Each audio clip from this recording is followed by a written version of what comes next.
రాజంపేట పట్టణంలో చక్రాల మడుగు గురించి వివిధ రకాలుగా జరుగుతున్న అన్యాయ అక్రమాల గురించి తెలిసిన విషయమే. ఇందులో ముఖ్యంగా మన ఎంఆర్ఓ ఆఫీస్లో 15 సంవత్సరాల నుంచి సీనియర్ అసిస్టెంట్గా పనిచేస్తున్న కుమార్ అనే వ్యక్తి ప్రమేయం దాదాపు ఉంది.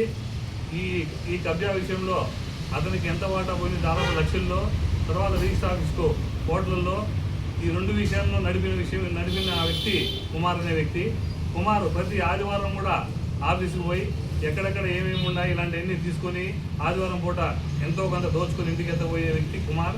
అలాంటి కుమారు ఇక్కడే కాదు, ఎంఆర్ ఆఫీస్ మీదనే కాదు, ఈ కుమారస్వామి ఓన్లీ ఎంఆర్ఓ వరకే కాదు కుమారస్వామి దందాలు.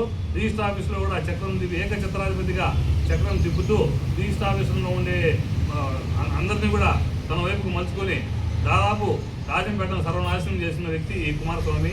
ఈ కుమారస్వామి మీద ఎంక్వైరీ వేసి అతని ఆస్తుల మీద కానీ అతను ఆదాయం ఇచ్చిన ఆస్తుల మీద విచారణ జరిగితే మొత్తం బయటకు వస్తాయి. కాబట్టి ఆ కుమారస్వామి అనే వ్యక్తిని జరిగినటువంటి అన్యాయాలను వెలికి తీసి అతని మీద ఖచ్చితంగా మీరు చర్యలు తీసుకొని కలెక్టర్ గారు ఇంకా పై అధికారులు అయితే ఖచ్చితంగా అతని మీద చర్యలు తీసుకొని సస్పెండ్ చేసి ఈ రిజిస్టర్ ఆఫీస్లో ఎవరైతే బాధ్యులు ఉన్నారో ఖచ్చితంగా 100% రిజిస్టర్ ఆఫీస్లో అన్యాయం జరిగినటువంటి వాళ్ళు ఉన్నారు, అన్యాయం చేసినటువంటి వాళ్ళు. కాబట్టి వాళ్ళు 2-3 రోజుల నుంచి తాళాలు వేసుకొని తిరుగుతూ ఉన్నారు.